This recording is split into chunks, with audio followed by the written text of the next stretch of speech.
तो यहाँ पर हम volume of the cylinder, volume of the cylinder is equal to volume of the sphere हो गया। तो pi R1 square H is equal to 4/3 pi R2 का होल क्यूब हो जाएगा। अब 6 इंटू 6 मल्टीप्लाई है तो इधर आएगा डिवाइड हो जाएगा 6 इंटू 6, तो 4/3। अब यहाँ 6 से हम इसको डिवाइड करेंगे तो 2 2 जा 4, 2 3 जा 6, यहाँ पर 6 1 जा 6, 6 7 जा 42 काट सकते हैं, 3 1 जा 3 और 3 1 जा 3, 4 जा। अब हम सब मल्टीप्लाई कर लेंगे तो h की वैल्यू आ जाएगी 2 मल्टीप्लाइड बाई 1.4 इंटू 0.7 इंटू 1.4। तीनों को आप मल्टीप्लाई कर लो। समझ में आया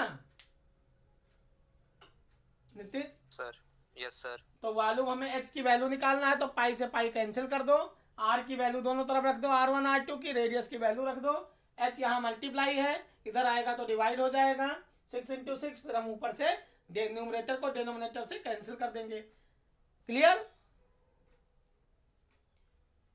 ओके सर। ये आपका पहला क्वेश्चन था। तो जब हमेशा कन्वर्जन की बात आती है एक फॉर्म से दूसरे फॉर्म में, तो कन्वर्जन में क्या होता है, वॉल्यूम सेम होता है, वॉल्यूम कभी भी चेंज नहीं होता है।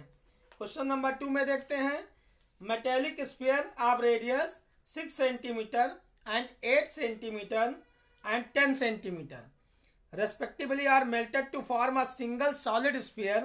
Find the radius of the resulting sphere. कह रहे हैं metallic sphere of radius 6 centimetre, कोई मेटेलिक स्फीयर है, 3 मेटेलिक स्फीयर है जिसकी रेडियस 6 सेंटीमीटर है, दूसरे का 8 सेंटीमीटर है, तीसरे का 10 सेंटीमीटर है। उसको मेल्ट करके एक सिंगल सॉलिड स्फीयर बनाया गया।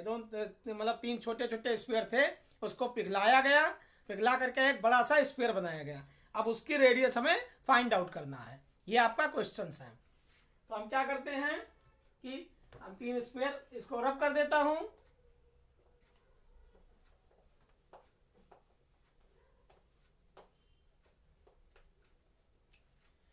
तीन मेटेलिक स्फीयर हैं, मान लो एक ये हो गया, 2 हो गया, 3 हो गया। इन तीनों को पिघला करके एक बड़ा सा मेटेलिक स्फीयर बन गया।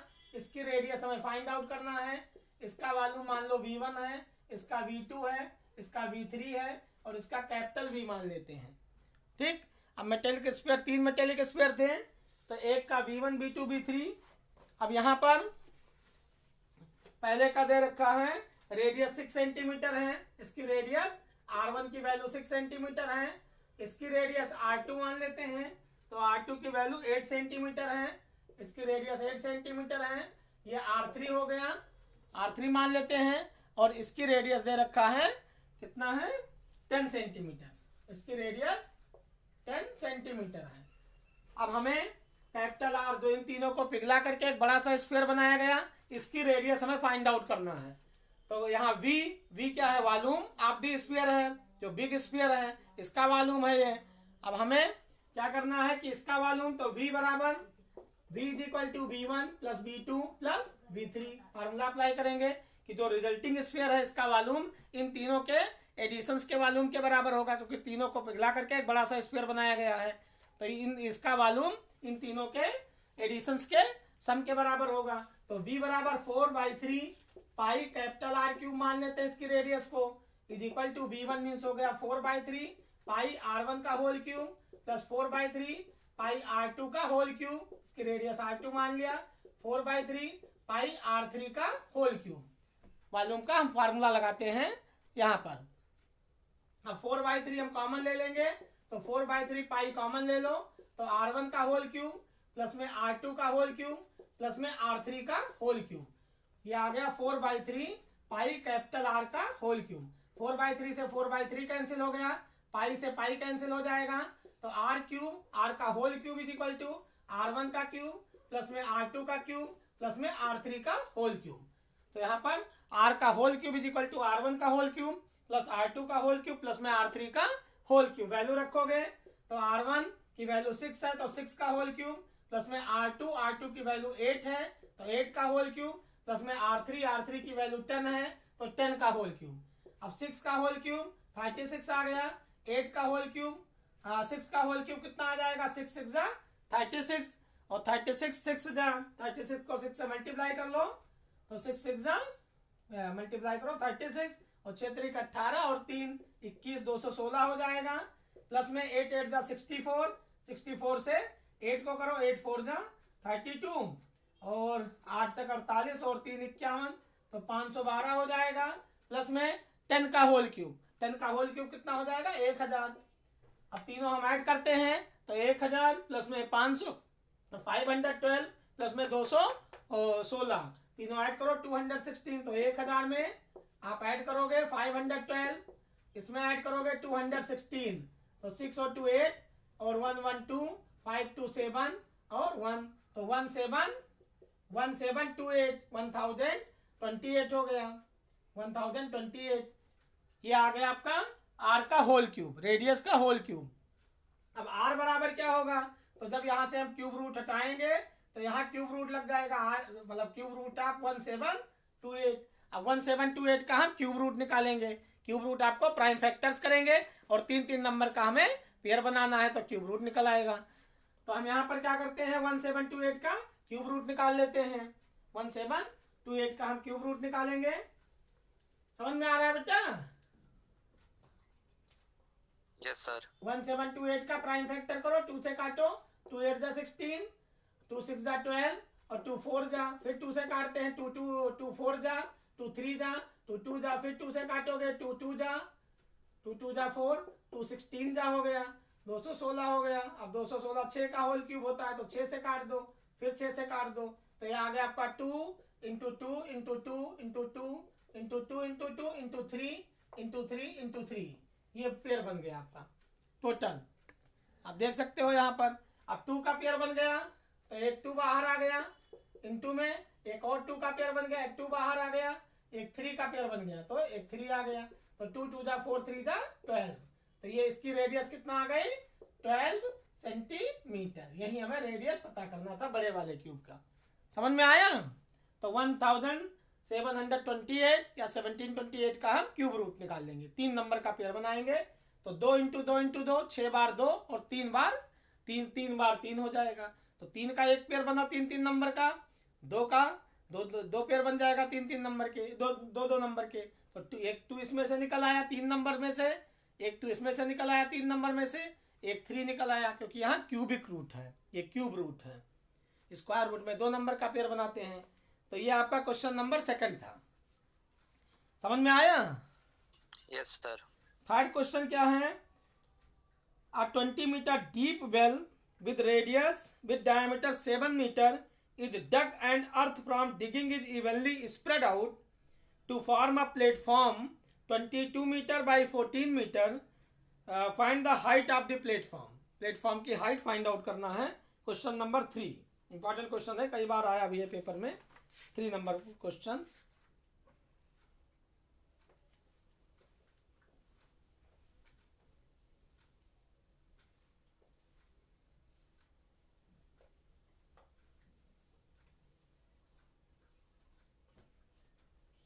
A 20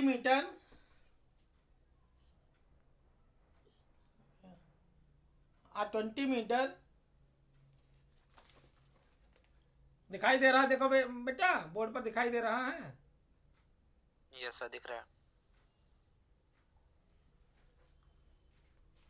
A 20 meter deep well with diameter 7 meter is dug and earth from digging evenly spread out to form a platform 22 meter by 14 meter.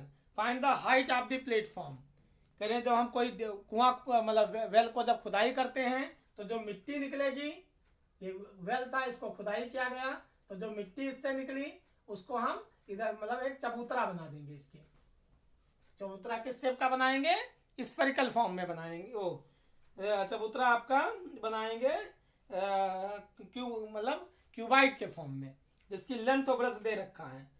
तो 20 metre deep well with diameter 7 metre, इसका diameter कितना था 7 metre था, तो radius 7/2 हो जाएगी, और इसकी हाइट दे रखा था 20 मीटर। हाइट इसका 20 मीटर। इससे जो मिट्टी निकली वो हमने क्या बना दिया? चबूतरा बना दिया। चबूतरा किस शेप का बनाया? क्यूबाइट के शेप का बनाया। चबूतरा आपने बनाया क्यूबाइट के शेप का। उसकी लेंथ ब्रेड्थ हाइट दे रखा है।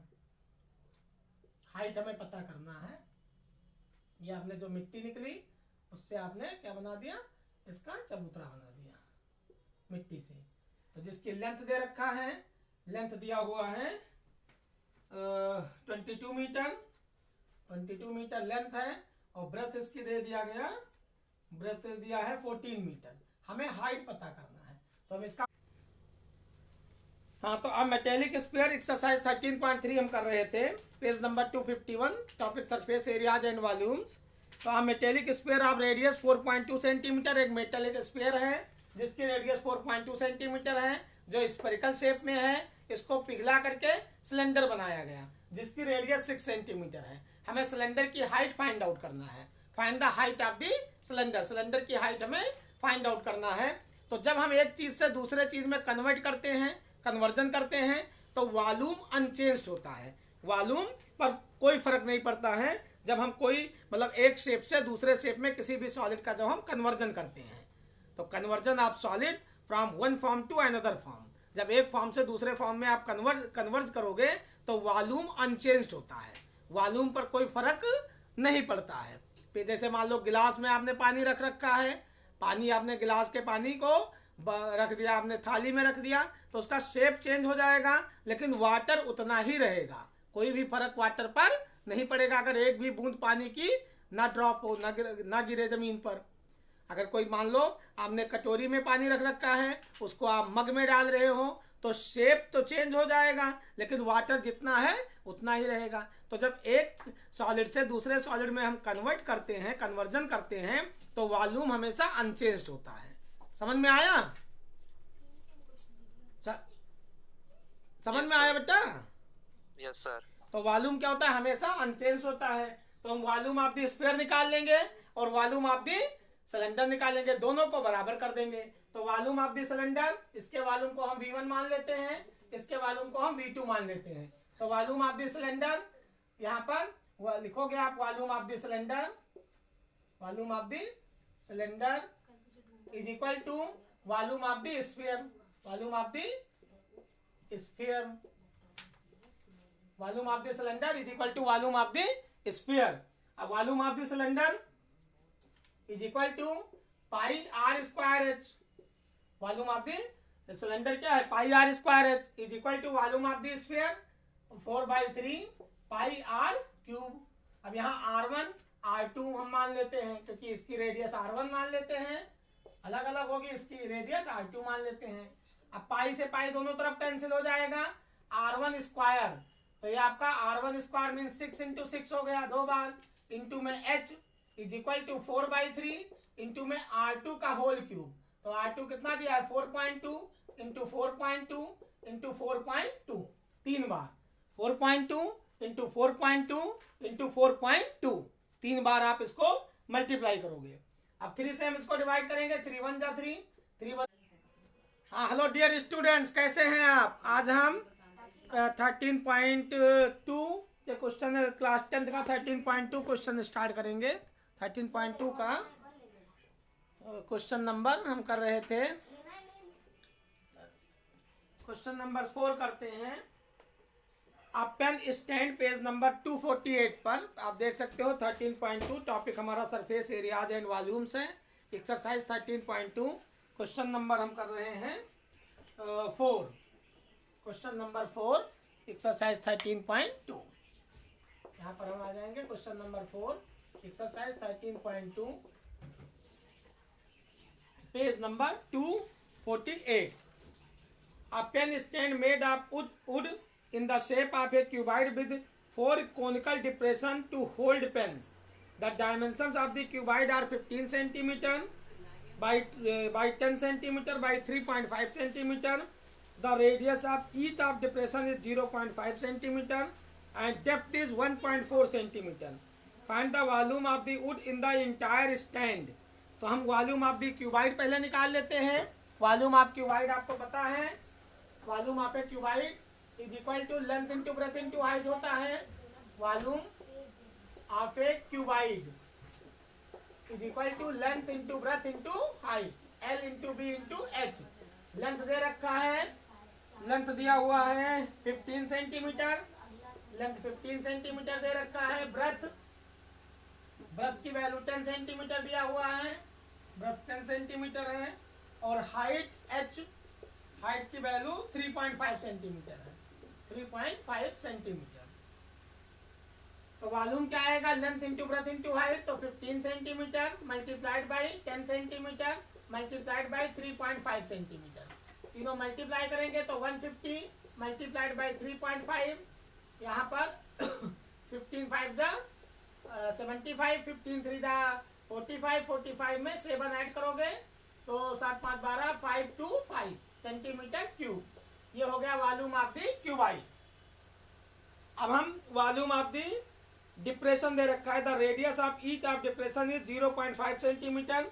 जो कोनिकल शेप में है डिप्रेशन जो है, इसके अंदर वुड में एक वुड है, उसके अंदर ये वुड था जिसकी लेंथ ब्रेथ हाइट दे रखा था, और इसके अंदर कोनिकल डिप्रेशन दे दिया जिसमें पेन आप लगाते हो 1 2 3 और 4 कोनिकल डिप्रेशन दे दिया गया है जिसमें आप पेन डालते हो।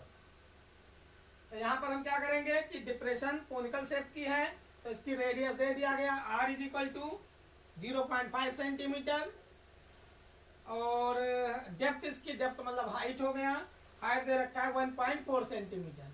अब इसका वॉल्यूम निकालेंगे हर एक कोनिकल डिप्रेशन का, तो एक कोनिकल डिप्रेशन का वॉल्यूम निकाल के 4 से मल्टीप्लाई कर देंगे। अब कोन का वॉल्यूम होता है 1/3 पाई आर स्क्वायर एच। कोन का वॉल्यूम क्या होता है 1/3 पाई आर स्क्वायर एच। तो हम कोन का वॉल्यूम निकालेंगे 1/3 पाई आर स्क्वायर एच और उसको 4 से मल्टीप्लाई कर देंगे क्योंकि 4 कोनिकल डिप्रेशन है तो एक का वॉल्यूम ये आ गया, इसको 4 से मल्टीप्लाई कर देना है।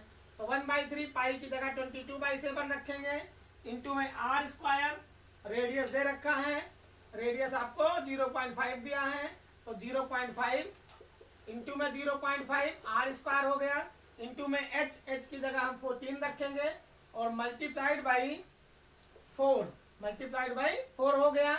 अब हम 7 से इसको कैंसिल करेंगे, 7 1 जा 7 2 जा 14, तो यहाँ पर आ गया आपका 1/3 इंटू में 22 मल्टीप्लाइड बाई 0.5 इंटू 0.5 तो 0.25 मल्टीप्लाइड बाई 4 2 जा 8 से हम मल्टीप्लाई कर लेंगे। अब यहाँ 25 8 200 हो गया, 2 आ जाएगा तो 44, 22 मल्टीप्लाइड बाई 20, यहाँ 25 8 जा 22 आ जाएगा अपॉन में 3 तो 44/3, 44/3 को हम 3 से डिवाइड कर लेंगे, 3 1 जा 3 और 3 4 जा 12, 3 6 जा 18, 3 6 जा 18 तो 14.66 आ गया। 14.67 भी हम लिख सकते हैं, इतना सेंटीमीटर क्यूब। ये 4 कोनिकल डिप्रेशन हो गया। अब हम 525 में से रिमेनिंग कितना पोर्शन बचा वुड में, तो क्या लिखेंगे volume of the remaining wood, volume of the remaining would. तो रिमेनिंग वुड निकालने के लिए हम क्या करेंगे, जो आपका क्यूबाइड का वॉल्यूम है उसमें से 4 कोनिकल डिप्रेशन का वॉल्यूम माइनस कर देंगे तो वॉल्यूम ऑफ रिमेनिंग वुड आ जाएगा। तो अगला आएगा आपका volume of the remaining wood, volume of the remaining portion, remaining portion, volume of the remaining portion is equal to volume of the cuboid V1 minus में volume of the 4 conical depression V2। तो V1 minus V2, यहाँ पर volume of the remaining wood को हम delta V लिख सकते हैं, तो डेल्टा V बराबर V1 माइनस V2 हो जाएगा। Volume of the conical depression minus कर देंगे 4 कोनिकल डिप्रेशन, तो 525 में से आप माइनस कर दोगे 14.66, 67 भी लिख सकते हो अप्रॉक्स में 67 सेंटीमीटर क्यूब, जो आएगा वही आपका volume of the remaining wood मिल जाएगा। समझ में आया बेटा? Hello, yes sir. समझ में आया ये? यस सर, आ गया। तो क्यूबाइड का वॉल्यूम निकालना है, क्यूबाइड का वॉल्यूम निकाल करके 4 कोनिकल डिप्रेशन का वॉल्यूम निकालना है। क्यूबाइड के वॉल्यूम में से 4 कोनिकल डिप्रेशन का वॉल्यूम माइनस कर देना है। एक कोन का वॉल्यूम होता है 1/3 पाई आर स्क्वायर एच, आर की वैल्यू 0.4 दिया है, एच की वैल्यू 1.4 दिया है, और वहाँ लेंथ ब्रेथ हाइट है क्यूबाइड का, तो क्यूबाइड का वॉल्यूम निकालने के लिए length into breadth into height apply करोगे फार्मूला, और कोन का वॉल्यूम निकालने के लिए 1/3 पाई आर स्क्वायर एच यूज करोगे, फिर 4 से मल्टीप्लाई कर देना है, और फिर रिमेनिंग क्या आएगा, डेल्टा V बराबर remaining volume of the wood is equal to delta V बराबर V1 माइनस V2 मान सकते हो। अब V1 में से V2 आप माइनस कर दोगे। समझ में आया? Yes sir. इसके बाद में क्वेश्चन नंबर 5 करते हैं। 5 कराया था, नहीं कराया था ना सर? करा दिया था। अच्छा, 5वां हो गया। तब हम एक्सरसाइज करते हैं 13.3। कंस्ट्रक्शन। Construction 11 chapter. अच्छा, कंस्ट्रक्शन करा दूं? Yes sir. ठीक है।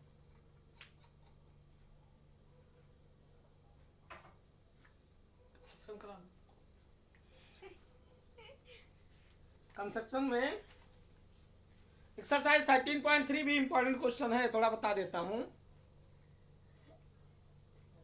Exercise 13.3 Nitin. Yes sir. 13.3 yes sir. Important question है, इसके 2-3 क्वेश्चन करा देता हूँ, फिर आपको कंस्ट्रक्शन कराता ओके हूँ। सर। हाँ, ओके सर।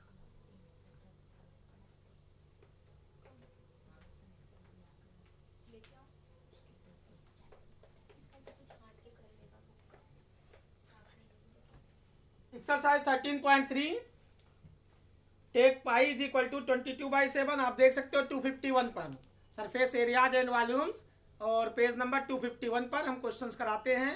13.3 एक्सरसाइज 13.3 में स्टार्ट करते हैं। पहला क्वेश्चन देखो, a metallic sphere of radius 4.2 centimetre is melted and recast into the shape of a cylinder of radius 6 centimetre. Find the height of the cylinder.